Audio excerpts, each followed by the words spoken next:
The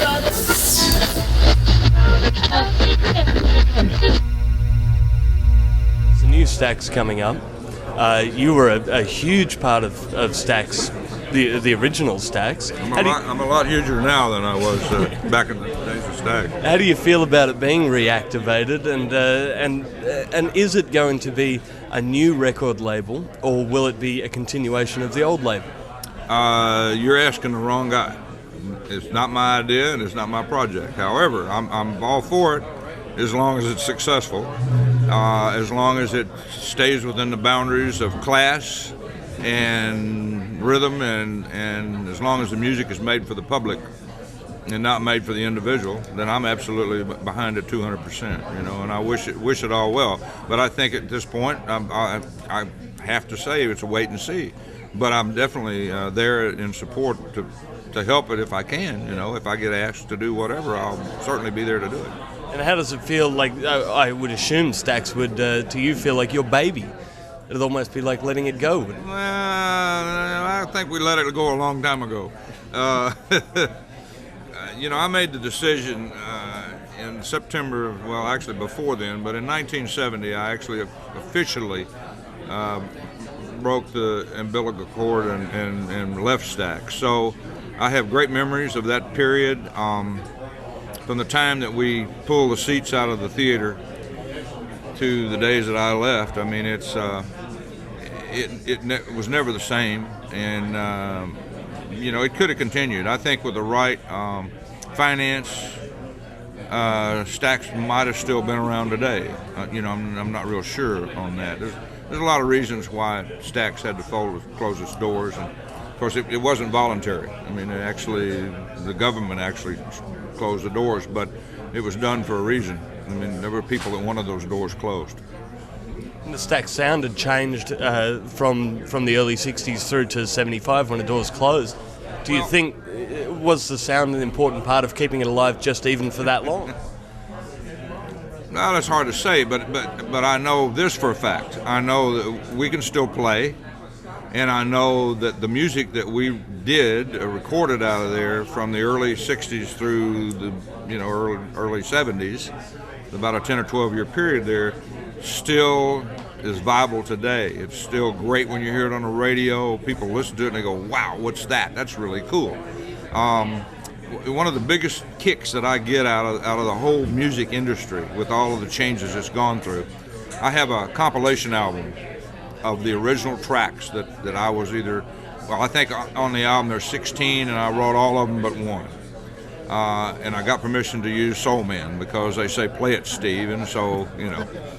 And I have a little company called Play It Steve Records, and so I got the license to use that song. I will give that CD to somebody to play because they're a fan or whatever, and I give them a CD.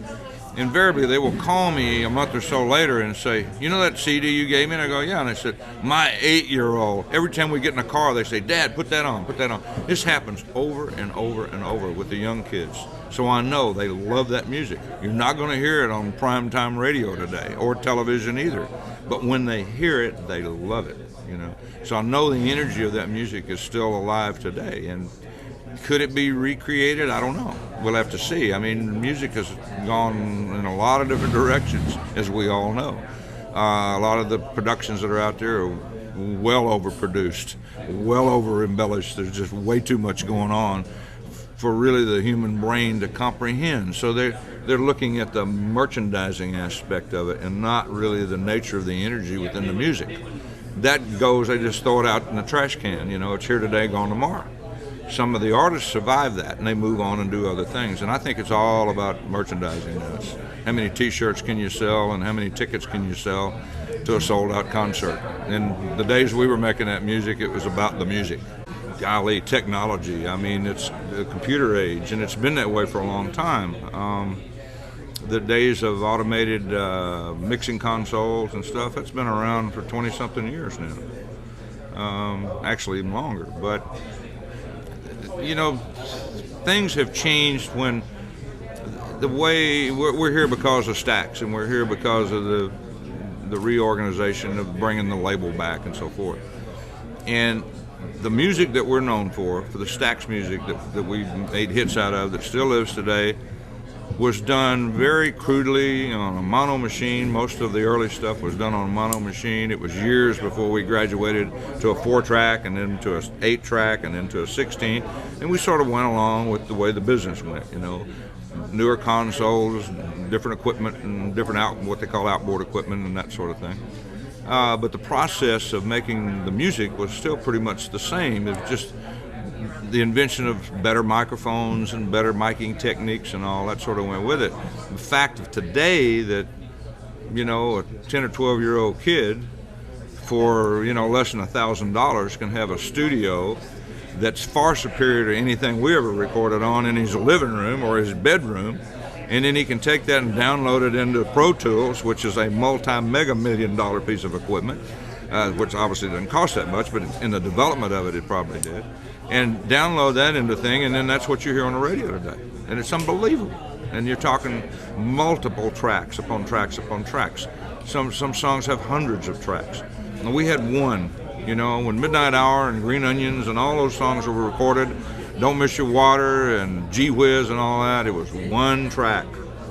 One band, one track, one take. And there's something to be said about going back to the basics. Can that be done today? You'd have to try it. I have no idea. I'm sure it would sound pretty good.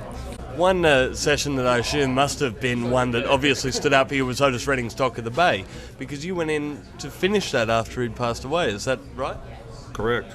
So it must have been hard to go into the studio and hear that. But close to impossible, but I did it. I did it in 24 hours. I went in the studio about 7:30 in the morning, and at 7:30 the next morning, I went out to the airport and handed the tape, mixed and leadered, to a flight attendant, and she walked on the plane with it, and there was somebody on the other end from Atlantic, and she walked off and she handed it to them. They took it, mastered it, and put it in the vat that day, and they had records on it in about 3 or 4 days. Wow. You're lucky you could actually trust that flight attendant with that master. Those days wasn't a problem. They wasn't sniffing for bombs, you know. They didn't know they were holding a bomb, but it's a big one. We learned very early that you really can't duplicate what you play in the studio live, because it lays there dead. You have to recreate different excitement. It's not when you're recording a session, it's something you have to develop and learn, because there's not a lot of excitement going on. It's not a party. It's a very serious gig. You know, it's like a chef in the kitchen. I mean, when you're really making something, you can't hoop and holler on TV like they do today and make all this da-da-da-da. It doesn't work. Food would be terrible, but anyway.